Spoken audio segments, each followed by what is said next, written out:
पटना में बीजेपी नेता और पूर्व केंद्रीय मंत्री शाहनवाज हुसैन ने मीडिया से बात करते हुए लोकसभा में विपक्ष के नेता राहुल गांधी, तेजस्वी यादव और वक्फ बोर्ड से जुड़े मुद्दों पर तीखे बयान दिए। उन्होंने जातीय जनगणना पर राहुल गांधी की कथनी और करनी में विरोधाभास का आरोप लगाया और वक्फ बोर्ड की जमीनों पर कथित लूट की जांच की मांग की है। शाहनवाज हुसैन ने राहुल गांधी को जाति जनगणना पर दोहरे मापदंड अपनाने का दोषी ठहराया है और उन्होंने कहा कि राहुल गांधी पहले जातीय जनगणना की मांग कर रहे थे और अब उसका विरोध कर रहे हैं। यह बैकवर्ड क्लास का अपमान है।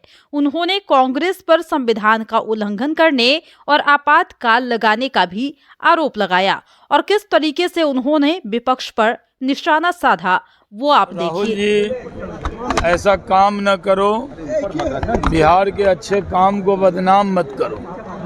राहुल जी का पुराना स्टेटमेंट निकाल लें आप। उसमें उन्होंने कहा था कि जातीय जनगणना उन्होंने कराया और अब उसी जातीय जनगणना पर वो सवाल उठा रहे हैं।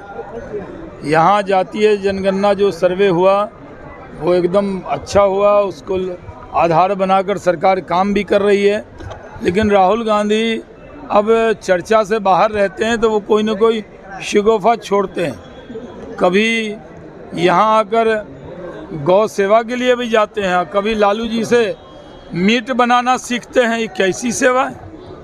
एक साथ तो गौशाला जाते हैं और एक बार घर पे गए तो मीट ही बना के खा रहे थे। तो ये तो उनका चरित्र है।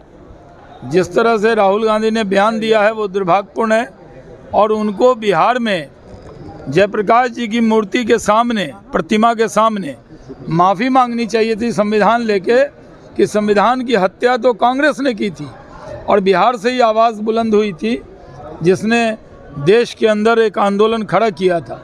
और वो संविधान की क्या दुहाई देंगे? बिहारियों को संविधान की दुहाई राहुल गांधी और कांग्रेसी से नहीं चाहिए। कांग्रेसियों ने ही तो संविधान का गला घोटा था। डैमेज कंट्रोल करने के चक्कर में लगी हुई है कांग्रेस। डैमेज कंट्रोल करने में, महागठबंधन में डैमेज कंट्रोल करने के चक्कर में लगी राहुल गांधी की मुलाकात नहीं। कांग्रेसी नेता जो प्रदेश के हैं वो तो कहते हैं कि हम बड़े तीसमार खां हैं, अलग अलग चुनाव लड़ेंगे, और राहुल गांधी जाकर सीधे लालू जी के सामने जाके नतमस्तक हो जाते हैं। तो यही पता है। सर, भ्रष्टाचार का मसला उठाया, बीपीएससी अभ्यर्थियों से जाकर वो धरना स्थल पर मिले हैं। भाई देखिए, कार्यकर्ताओं को कहा है कि आप बब्बर शेर हैं। वो हर जगह बब्बर शेर ही कहते हैं। महाराष्ट्र में भी बब्बर शेर कहा था कार्यकर्ता को, बुरी तरह बब्बर जो है हार गए वहाँ। फिर हरियाणा में भी कहा था बब्बर शेर, उनका बब्बर शेर हो गया ढेर, कुछ भी नहीं हुआ। और अब यहाँ भी कह रहे हैं बब्बर शेर हो तो क्या संविधान खा जाओगे? बब्बर शेर हो तो बिहार खा जाओगे? तेजस्वी यादव को नजरअंदाज किया जा रहा है। तेजस्वी यादव को नजरअंदाज किया जा रहा है कोई राष्ट्रीय जनता दल की, और एक तरह से तेजस्वी यादव को पूरी कमान मिल गई आरजेडी। हाँ, वो देखिए लालू जी अभी स्वस्थ हैं लेकिन अभी से उनसे कमान छीनी जा रही है और ज़बरदस्ती लालू जी से सारे अधिकार तेजस्वी जी ने ले लिए हैं। ये तो मुगल काल में होता था, ऐसा तो कभी नहीं होता था। ये तो मुगल काल को भी भुला दिया। और जिस तरह मुगल काल में भाइयों के साथ व्यवहार होता था वही व्यवहार आज राजद के लोग कर रहे हैं। मुगल काल की याद दिला दी है। धन्यवाद।